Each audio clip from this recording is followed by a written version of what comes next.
પતિ કે જે દેખાય, પાના ફેરવતો હોય મેગેઝિનના કે કઈ સામે દેખાય તો કે પાવભાજી બનાવો.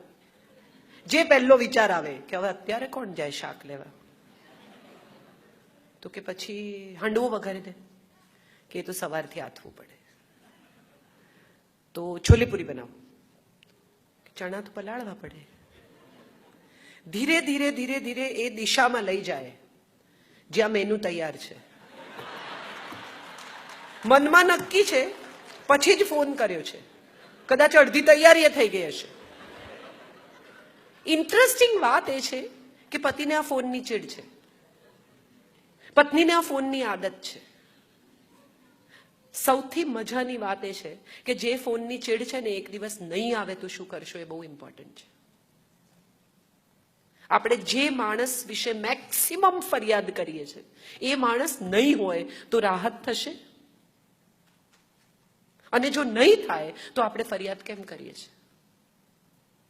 બે જણા સાથે સાથે ઘરડા થાય એનાથી સુંદર કદાચ બીજી કોઈ સંસ્કૃતિ જ નથી. ક્રિશ્ચિયાનિટી કહે છે કે ટિલ ડેથ પાર્ટ અસ, મરી જઈએ ત્યાં સુધી જોડે રહીશું. ઇસ્લામ કહે છે કબૂલ હૈ, લગ્ન માનું છું તારી સાથેના મહેર સાથે. હિન્દુ સંસ્કૃતિ એકમાત્ર એમ કહે છે કે 7મે પગલે 7 પગલા સાથે ચાલ્યા પછી આપણે મિત્રો બની જઈએ, લેટ્સ બીકમ ફ્રેન્ડ્સ. અને મિત્રો એટલે શું? જે તમને જેવા છો એવા સ્વીકારે. કોઈ દિવસ કોઈ ફ્રેન્ડને તમે ફરિયાદ કરતા જોયા છે? જે મોડા આવતા હોય ને એને માટે એવું કે એને અડધો કલાક વહેલો ટાઈમ આપજો, પણ કમ્પ્લેન ના કરે, સ્વીકારી લે કે એવા જ છે, છોડો. પણ એ છોડ્યા પછી પણ છોડતા નથી, એ મિત્ર છે. કેમ પતિ પત્ની એકબીજાના મિત્ર નથી? કેમ માતા પિતા સંતાનોના મિત્ર નથી? કેટલા બધા ઘરોમાં પિતા બાળકને જજ કરે, આમ કરાય, આમ ન કરાય, પગે લાગો. આપણે કેટલા બધા છોકરાઓને કહે છે પગે લાગો. કદી કોઈ દિવસ આપણે બાળકને પગે લાગવાનું કારણ આપ્યું? પંચતત્વ, 5 ઇન્દ્રિય ભેગી થાય અને અહંકાર સાથે નમે પ્રણામ છે. આપણે કોઈ દિવસ કીધું જ નહીં પગે લાગ, મોટા છે.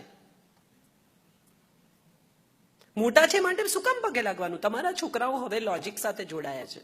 ટેકનોલોજી એક જ વસ્તુ શીખવે છે ને, લોજિક. વાય જનરેશન છે આ. વાય કેમ કરવાનું? આપણે એમને કોઈ દિવસ કહેતા જ નથી. તિલક કરાવે, ના પાડે, નથી કરવું. કોઈ દિવસ આપણે એમને કહ્યું જ નથી કે આપણી આખી બોડીની કોન્શિયસનેસનું સેન્ટર છે. She just spoke about neurons and brain. આ આપણી આખા શરીરનું કોન્શિયસનેસનું આ સેન્ટર છે. એ સેન્ટર ઉપર પ્રેશર આવે, તિલક થાય, કંકુ લાગે, ચંદન લાગે, તો એ સેન્ટર એક્ટિવેટ થાય, તમારી બુદ્ધિ તેજસ્વી બને, તમે વધુ પ્રજ્ઞાવાન થાઓ. એવું આપણે શીખવતા જ નથી. કરો. કેટલા વર્ષો પહેલા, આજથી સદીઓ પહેલા જે માણસે મિત્રમાંથી ગુરુ થઈને ગીતા શીખવી, ગીતાનો કહેનારો પણ સંસારી ને સાંભળનારો પણ સંસારી, બંનેને એકથી વધારે પત્નીઓ, અને છતાંય વાત શું કરી તો કે કર્મ સંન્યાસની. એવું કઈ જરૂરી નથી. અમારે જયભાઈને અમારા લગ્ન ઉપર બોલવાનું હોય બંને જણને તો બહુ મજા આવે. જયભાઈને હું કહું કે તમે લગ્ન પર શું બોલશો, ને હંમેશા કે અરે હોય લોકો મૃત્યુ પર બી બોલે છે, એને માટે કે મરવું થોડી પડે. ગીતા કેટલી અદ્ભુત પુસ્તક છે. આજે તમે જુઓ કે હાર્વર્ડમાં ભણાવવા માંડ્યા એટલે આપણને થયું કે ગીતા બહુ ઇમ્પોર્ટન્ટ. શરૂ થાય છે પહેલો અધ્યાય અર્જુન વિષાદ યોગ, અને અર્જુન વિષાદ યોગની મજા એ છે કે અર્જુન બોલે છે અને કૃષ્ણ સાંભળે છે, ક્યાંય વચ્ચે ઇન્ટરપ્ટ નથી કરતા. અને એથી આગળ જઈને જો આપણે આપણો ધર્મ, આપણી પરંપરા, આપણી સંસ્કૃતિ સમજવી હોય તો એક ક્લેરવોયન્સ સંભળાવે છે એક આંધળાને. સંજય છે કે જેને દિવાલો ભેદીને દેખાય છે, અને એક ધૃતરાષ્ટ્ર છે જે આંધળા છે. એને આ ગીતા નરેટ કરવામાં આવે છે, જે બની રહી છે તે. અને કૃષ્ણ જ્યારે આખો અર્જુન વિષાદ યોગ પૂરો થઈ જાય છે, અર્જુન બોલી લે છે પોતાની વાત, ત્યારે બોલવાનું શરૂ કરે છે. શ્રી કૃષ્ણ ઉવાચ. અને સાહેબ મજા જુઓ આપણી સંસ્કૃતિની, આપણી કથાઓની. જેમ મેં કહ્યું કે સ્ટોરી ટેલિંગ બહુ ઇમ્પોર્ટન્ટ છે. આજે હું મારી દીકરીને કે મારા બાળકને આ સ્ટોરી ટેલિંગ સ્વરૂપે ગીતા સંભળાવી શકું.